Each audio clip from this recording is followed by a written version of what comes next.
Hello, Emrie. There I am. It's a person. Hello, welcome to your YouTube lesson. I feel a little intimidated giving you this first YouTube lesson.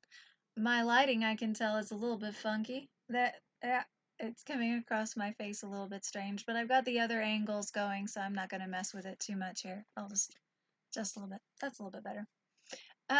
Because you're the YouTube person. You watch lots of YouTube tutorials and you started out watching YouTube piano videos and you make some of your own YouTube stuff. So try not to judge too harshly because you're way more knowledgeable about how this stuff works than I am. So I've got this angle and I've got the one that we started with so that way you can see the keys a little bit better when I play. It'll be a little bit handy. We're going to jump right in because I know you don't have tons of time.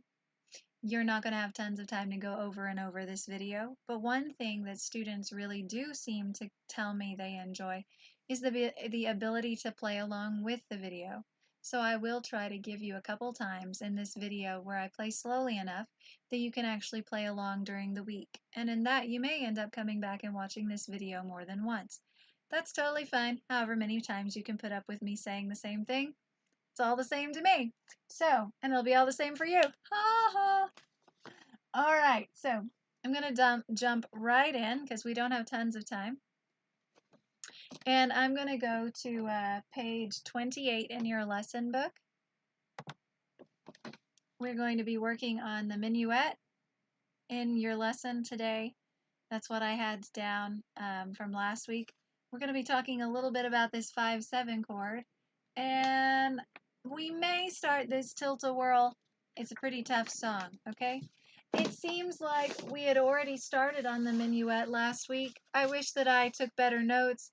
You know, I'm not great with the note-taking during lessons. I need to improve that skill as we start doing the videos. So if I go back over something that we've already done in the past, then I am sorry. If there's something that you have a particular question about, you can always text me during the week, and I'll try to either send you a video or a text or something that will help you out.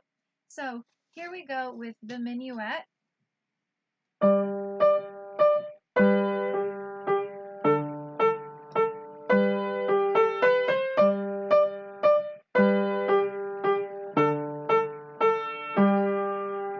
Does yours sound like that?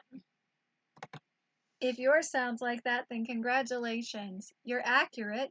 Make sure that you keep it up so that way you can pass that first section next week. I'm going to go ahead and break it apart and play just the left hand for you. You can follow along. I'm going to take a second so that way I can see my views better. Okay. All right, so left hand only.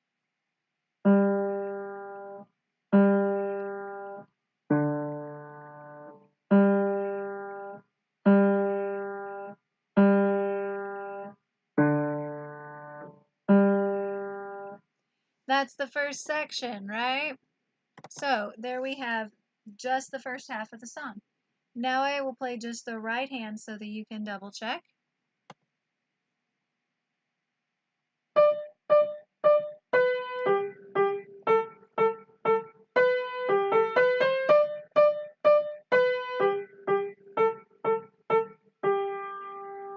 Now you'll notice in that right hand part that we have staccato notes and we have the slurred connected notes. In your music, any note that has the dot dot over it, musical notes with freckles, right? Any of them that the freckle is above or below the note, the dot is above or below, means that it's staccato. It's going to be disconnected. Like that. If you bounce your hand, it makes it much easier to play that. Any notes that have the curve, the rainbow or the smiley face under them, those connect together. So in measure 2, you have, right? So we had disconnect, we had, and then connect. I'm going to let you see that in my hand. You'll even see my head come into the frame because I'm leaning into the slur, right?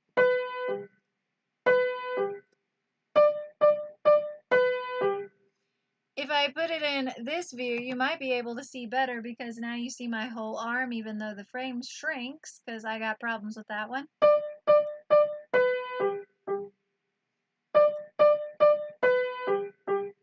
Okay?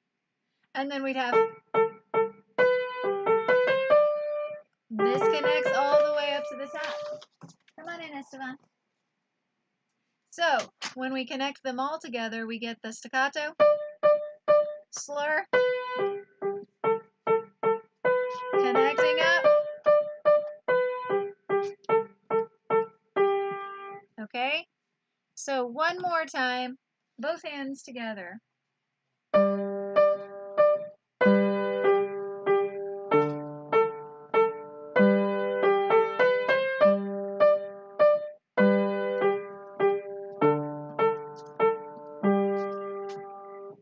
Alright, so that's how that first section would go in this song.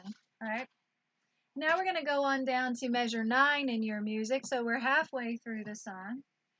We have the same concepts we just talked about with the slur and the staccato.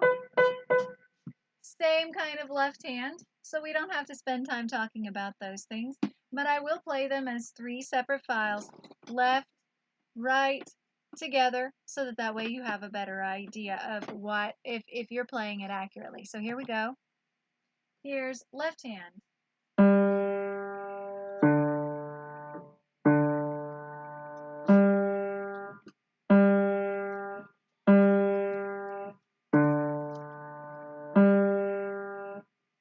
And now here's right hand.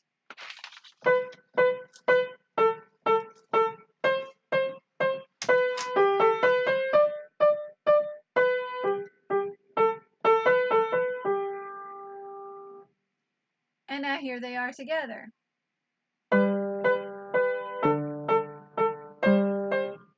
Mistake.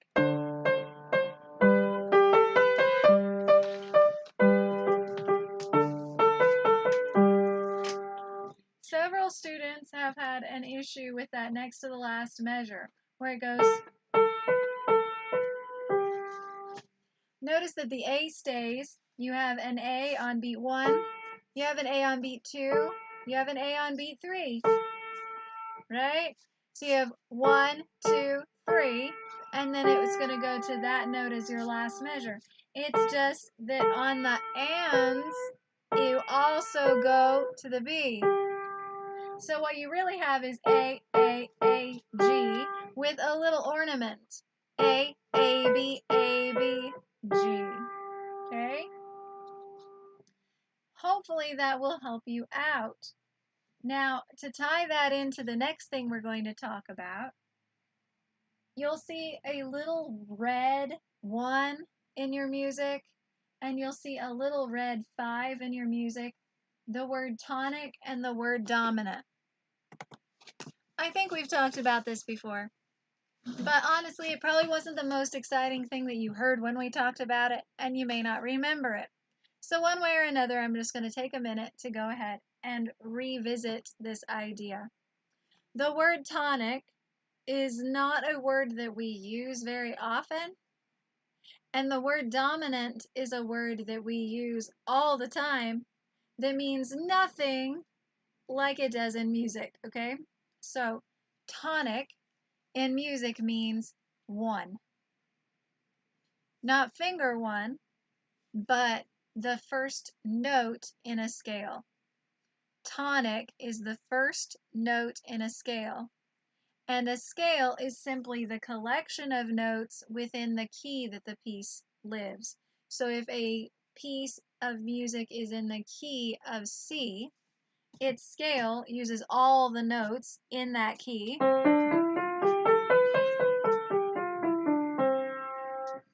And its tonic would be C, right? There, that's a better angle. C. That's how that one would work out. If we were in the key of G, then its scale would be all the notes in the G scale. And its tonic would be G, right? G, sign language, or oftentimes we think of it as so when we're doing solfege, but if we're in the key of G, then it'll be G, do. Okay? If you hear some noise in the background, it's just Mr. Esteban, who you've met before, playing with Legos, so we're all good. That'll be nice. You're playing with Legos every night that Emrie watches this video, right? It's like magic. There you'll be playing with Legos again. All right, so Esteban says hi. So the 5 is the dominant, all right? So dominant in music doesn't really mean what it means in the English language. It doesn't mean consuming or like it's putting the others down. But as the 5th note of the scale, so in the key of C, the dominant note is the 5th note. C, D, E, F, G is the 5th note. Okay? Its chord is really pretty intense. You would not want to leave a song on that. I don't like the songs that end on 5. It's like...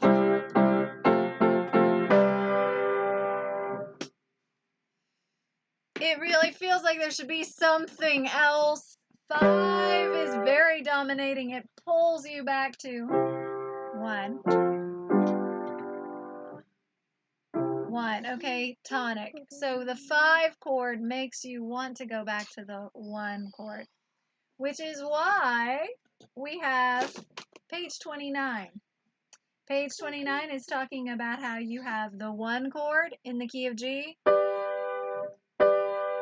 Then you have the 5, 7. And you say, but wait, we just talked about the dominant, the 5. And now you're saying there's a 5 and it's got this little number 7 next to it. So why is the 5 in Roman numerals? Because we totally use those all the time today.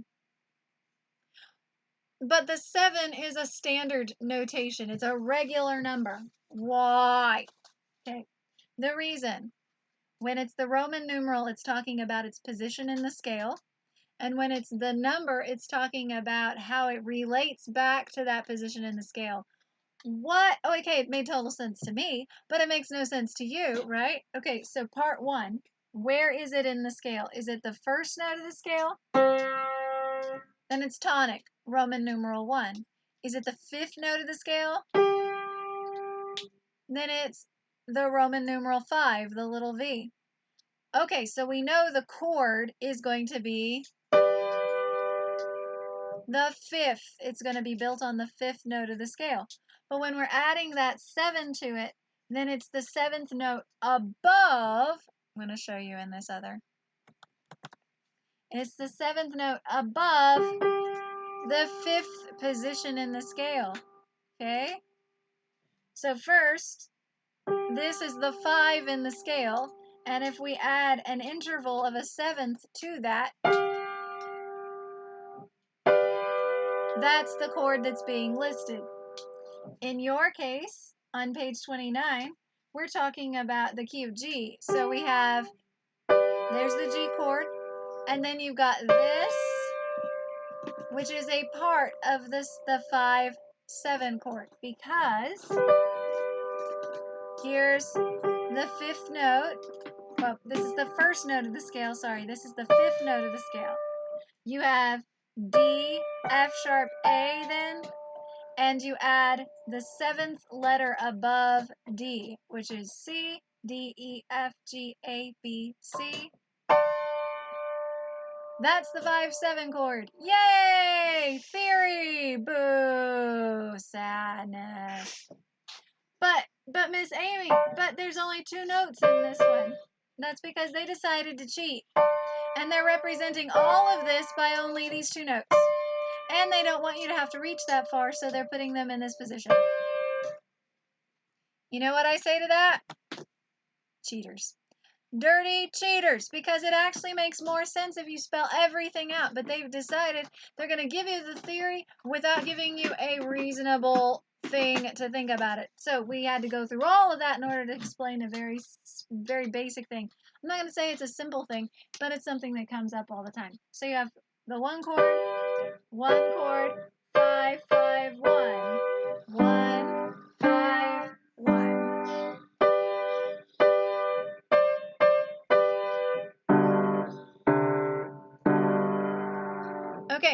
So when you play it, you'll be able to double check and see if you're accurate. I'm going to play it one more time slowly. And if the theory stuff doesn't make total sense to you, that's okay. We will be talking about it again, and it may make complete sense to you. You may be like, awesome, love theory. It's whichever works for you. Here we go, slowly, so you can double check if you are correct. I'll even show you my hand.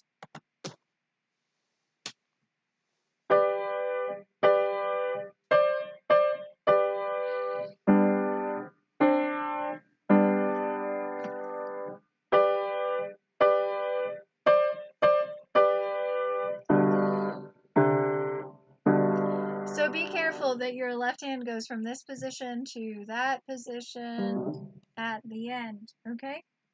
Now, I think that that's enough detailed information for you to be able to work through those and make sure that they're very accurate this week. Double check them, and next week, be prepared, because next week that Tilt-A-Whirl is not an easy song. So you might start looking through it, preparing for it, and we'll see what we need to do. If you have any questions, let me know. By the way, I need to give you a secret password. If you don't know the secret password, then I'll know you didn't watch this video, or at least you didn't watch it all the way to the end because you thought theory is boring and you quit. So we can't have that. You have to watch all of the boring information to get to those nice endings. So what shall our secret password be, Esteban? 9363. 9363. If you don't know 9363, then we'll know, Esteban and I will know you didn't watch to the end, and you didn't know that Esteban came up with it. And when we ask you about it next week, then you'll be sad because you'll know that you don't know, and that's terrible. So enjoy your video. Make sure that you watch all the way to the end, and I will see you in person, Lord willing, hopefully, next week. Talk to you then. Bye.